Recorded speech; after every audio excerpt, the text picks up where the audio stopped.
Boa tarde a todos e a todas. Prazer e uma honra enorme estar aqui na companhia, principalmente meu amigo, meu conterrâneo, Gilson Gonzalez, presidente da UFPM, e obviamente escoltado pela essa turma maravilhosa de pedis, vereadores, representantes do Rio Grande do Sul, e que seguramente me faz com que eu aumente muito a minha responsabilidade de estar aqui. Mas, em primeiro momento, gostaria de dizer a vocês o seguinte, e falava ontem com o Gilson na janta lá no hotel: não creio que vocês tenham refletido a loucura que passou na minha cabeça. Seguramente, hoje, nós estamos vivendo, ontem, hoje e amanhã estaremos vivendo o maior encontro legislativo do planeta, considerando os países ocidentais. Aonde tem conhecimento, não há em lugar qualquer do mundo um encontro legislativo e de maior representatividade democrática republicana que nós temos ontem, hoje e amanhã. Portanto, senhores vereadores, o aplauso é de vocês. A minha maior tristeza foi não estar ontem e nem poder estar amanhã. O motivo é que tenho uma filhinha de 10 anos que está fazendo aniversário no final de semana e eu preciso estar presente. Mas tenho certeza vocês que, para minha pessoa como promotor de justiça, para o Ministério Público do Rio Grande do Sul, e principalmente na representatividade que nós temos, todos os agentes políticos, vocês são, nós somos, em relação às nossas comunidades, é algo fantástico. E, sendo assim, o tema sobre sustentabilidade, sobre ciclos da natureza e principalmente o desenvolvimento das cidades, é um tema que é caro, que é importante, que é fundamental às nossas vidas. Vejam bem, todos nós, principalmente o Poder Legislativo, Municipal, é onde a vida das pessoas acontece. Às vezes me perguntam: por que tu não tens 33 anos no Ministério Público, por que não aceitou carreira para procurador de justiça, quem sabe depois vaga no tribunal? Não. Eu quis servir.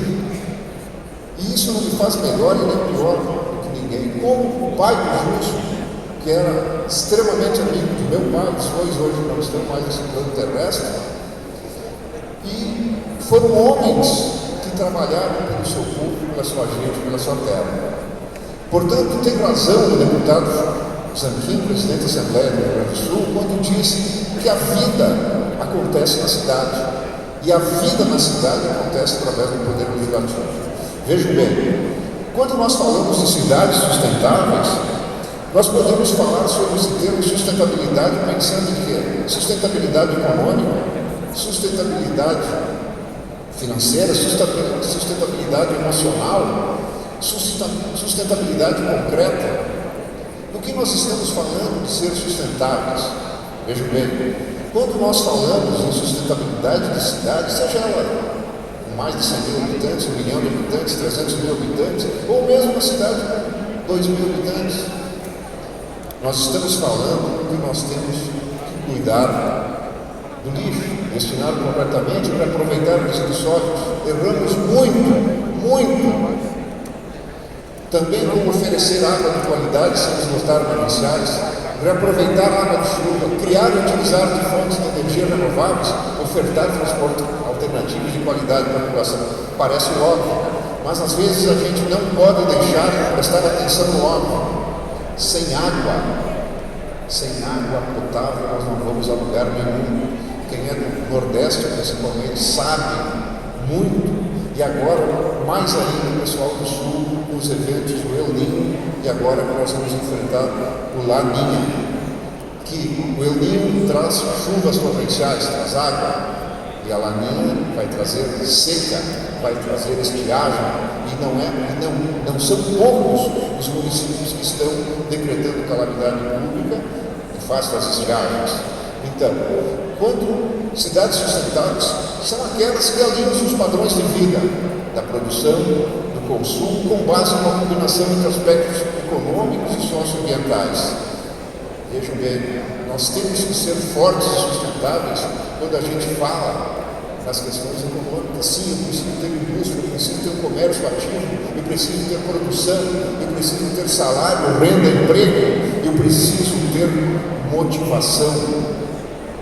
Mas eu também não posso esgotar o que são os manejos sustentáveis. Eu não posso liquidar com a lagoa, com o meu rio, os mananciais de água. Vejam bem, quantas nas cidades de vocês aparecem situações que se envolvem o poço artesiano, aquele poço artesiano que serviu por muito tempo, que gerou muita sustentabilidade para muitas famílias, muitas comunidades, e ele foi mal lacrado, ele foi contaminado, e as coisas estão indo terrivelmente, porque logo adiante nós vamos ver que o nosso planeta, ele obviamente está totalmente motivado, movido pelos recursos hídricos.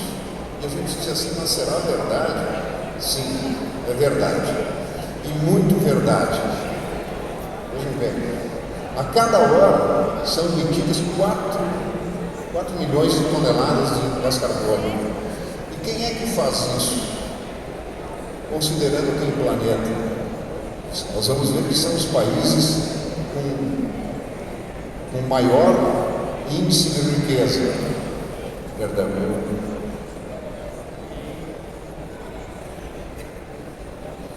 Aqui. Vejam bem, 80% dos empregos gerados no mundo envolvem diretamente a água. O que eu vou querer concluir daqui a uns 10 minutos, e vou adiantar porque eu gostaria que vocês fossem refletindo acerca dessa minha ideia que eu tento passar, é que quem não cuida do meio ambiente, a sociedade entra em colapso. Eu vou dar exemplos.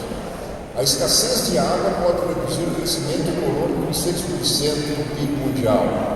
As alterações climáticas terão impacto, em primeiro lugar, no ciclo da água, e, por consequência, alimentação, energias, sistemas urbanos e ambientais. Vejam bem, nosso país, já que vivemos em sociedade, já que vivemos na sociedade, está ali, 2.810 municípios. Nós temos quase 6.000 municípios no Brasil, 2.810. Ali temos 2.906 regiões e 2.810 municípios. Somente 18% dos municípios têm programas oficiais de coleta seletiva. O que fazemos? Faço um parênteses rápido para dizer a vocês que há 3 meses atrás eu estava no Peru e na Bolívia. Eu nunca vi tanto lixo plástico, tanto quanto no Peru e na Bolívia. Eu nunca vi tanta exploração do povo como no Peru e na Bolívia. Meus amigos, o Peru concentra em 1% da população toda a sua renda. Na Bolívia, somente 2% da população ganham mais de $60 mensais. Eles são nossos vizinhos, estão aí. Eu nunca vi tanta extração, tanto desequilíbrio ecológico como nesse nosso país, e hoje nós estamos aqui falando sobre água, sobre lixo. E se nós formos falar sobre alimentação, o desperdício, 24% da produção mundial de alimentos é perdida. Quantos na política alimentar nós falamos sobre a fome, sobre a miséria? Um dos países mais proativos, um dos países mais belos e mais lindos do mundo, vizinho, nosso vizinho, a Argentina, 60% da população hoje, no século que está numa situação econômica deprimente, a Argentina. E nós, como estamos? Essa é a reflexão de como nós manejamos as nossas questões alimentares. Bem, Coloquei esse cenário catastrófico, talvez, mas uma boa base de realidade para dizer que nós, vereadores, nós, no nosso ambiente legislativo municipal, como é que nós podemos nos pautar? Veja bem, para quem é vereador, muitos sabem, outros talvez gostariam de ter uma melhor fonte jurídica. A Constituição Federal fala da competência municipal. E essa minha competência legislativa do Estado, da nação da União, massacra o legislativo, que não permite o vereador ter tanta influência legislativa. E a competência municipal está nos artigos 20 e 30, 29 e 30. O que me interessa é aqui. Competência comum da União, Estados e Municípios, legislar está lá, inciso 6 até o inciso 11º. O primeiro deles, proteger o meio ambiente e combater a poluição de qualquer das suas formas. Os demais vocês estão vendo aí. Nós precisamos interferir fortemente, com muita competência, principalmente na preservação dos ciclos de vida, e ele começa com a água. E esse painel que vocês estão vendo aí, eu vou tentar navegar com vocês e tenho certeza que entenderão o quanto é importante nas nossas vidas entender esses quadrantes. De cá, estão vendo acima e à esquerda de vocês constitucionalismo. Senhores vereadores, vocês estão ali. Vocês fazem leis. Vocês julgam políticos no executivo. Vocês, ao mesmo tempo, têm a competência fiscalizatória do executivo, vocês têm a competência legislativa e vocês têm procedimentos racionais e gerados hierarquicamente. Vocês pensam, vocês reagem, vocês agem, mas sob uma hierarquia. Mas quem os enfrenta, senhores? O pessoal da economia, do mercado, onde os procedimentos no comércio e na indústria são gerados espontaneamente. A produção do mercado, ele flui naturalmente e ele precisa ser regulado pelo legislativo. Abaixo, também gerado espontaneamente, porém de um modo irracional, que nós não temos controle sobre ele, o pessoal da antropologia, da biologia, da sociologia. Por exemplo básico, ninguém aqui está sabendo de quanto de suco pancreático, nesse momento, nós estamos colocando no nosso intestino para fazer a digestão dos alimentos que comemos. Ninguém está contando quantas piscadas de ovo está sendo dada agora. Mas vejam bem, em todo o mundo natural, a ordem é criada pelo processo semi-racional da evolução e seleção nacional, ciclos da natureza. Quem, principalmente aí é do Mato Grosso, vai lembrar que todo gaúcho que vai visitar o Mato Grosso vai se encantar com o Pantanal e vai ver a onça pintada atacando jacarés. E fica surpreso com aquela agressividade da onça, agressividade do jacaré. É o ciclo natural da vida. Ali não tem piedade, não tem empate. Tem um perdedor e um ganhador. Tem uma presa e tem um predador. Do outro lado, que por muitos anos regeu as nossas vidas, as religiões reveladas. Hoje temos um Estado laico, temos um Estado onde se afasta a religião dos atos de governança. Então vejam, vamos pensar juntos na reflexão. Como nós queremos ter cidades sustentáveis, atendendo os ciclos climáticos, os eventos da natureza e nos mantermos vivos? Ações legislativas, sim, praticadas pelos senhores vereadores, que conhecem a cidade, que conhecem a sua região, sim. Mas é só isso? Não. Todo político, todo agente político tem que se relacionar dentro do processo de comunicação. E ali está, na parte do constitucionalismo, a qualidade da legislação municipal que vocês podem ter, tanto no transporte urbano, tanto na mobilidade urbana, tanto quanto se faz nos mananciais de proteção de água, principalmente da água servida do esgoto. Tudo isso nós estamos praticando atos sustentáveis. Por quê? Porque a economia, ela vai nos enfrentar.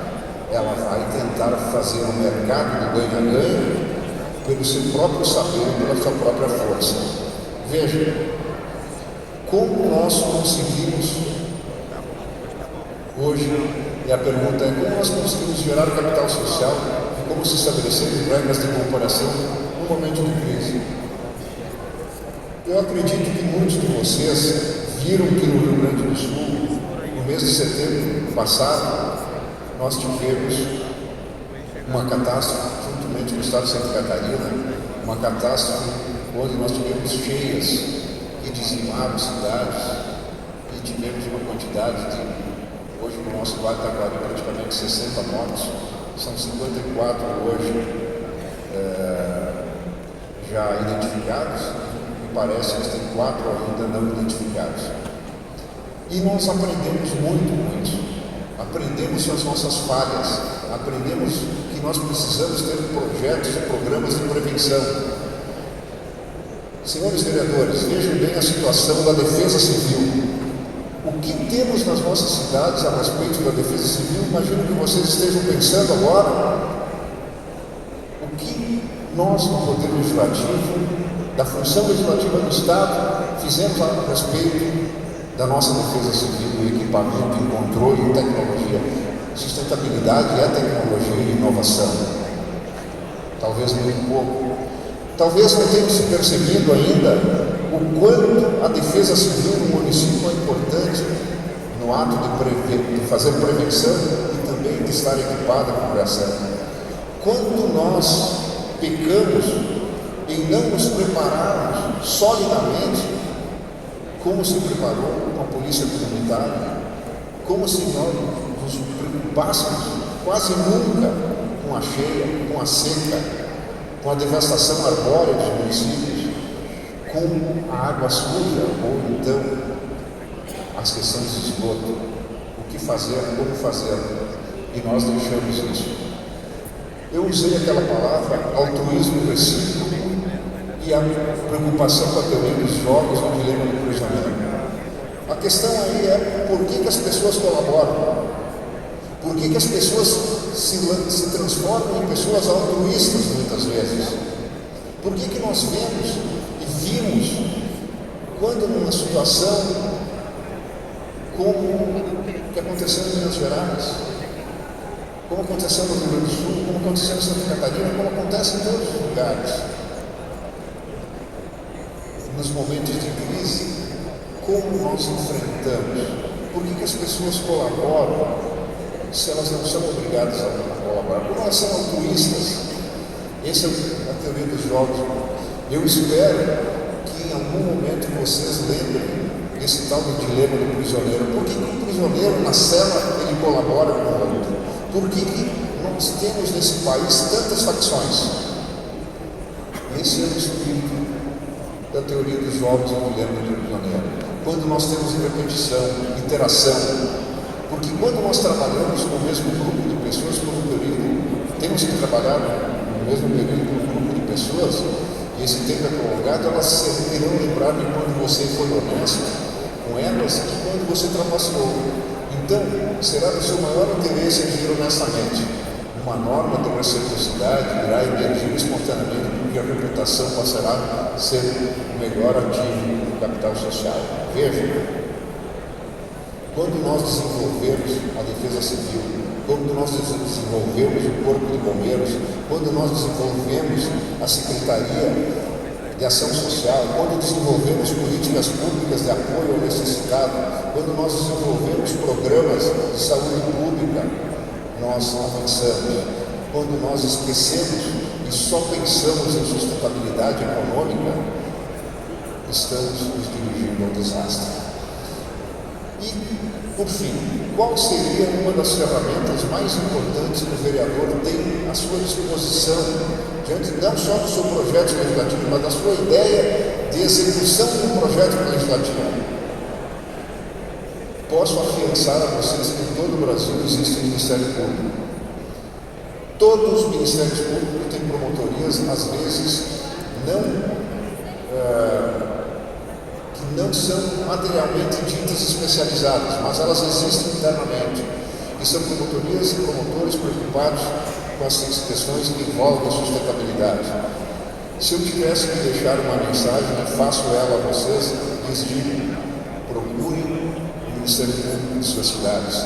Façam que o Ministério Público e os promotores sejam ferramentas positivas de ação do legislativo, daquele legislador, daquele agente político que quer ser um agente transformador. Vocês encontrarão, sim, no Ministério Público, uma ferramenta, uma instituição capaz de ouvi-los e de praticar atos positivos em prol daquele acompanhamento legislativo que vocês tiveram. Se eu pudesse ainda dizer mais, diria: façam ser conhecidos, principalmente em cidades menores, de quem vai ser nesse momento o promotor eleitoral, o juiz eleitoral. Sei que fugi agora um pouco da temática, mas essa temática das eleições está no coração de todos vocês. Nós precisamos, como agentes políticos, se dar a conhecer e principalmente demonstrar o que eu estava falando aqui embaixo, a nossa reputação como um agente político preocupado na sustentabilidade. Por fim, é muito pouco conhecido aqui no Brasil um incidente que aconteceu em 1970, ao tempo da Copa do Mundo. Estava jogando a seleção do Peru com um determinado time na abertura da Copa do Mundo de 70, ou no segundo jogo da Copa do Mundo de 70. No Oceano Atlântico tivemos um terremoto de 7,9 na escala Richter, que vai até 8.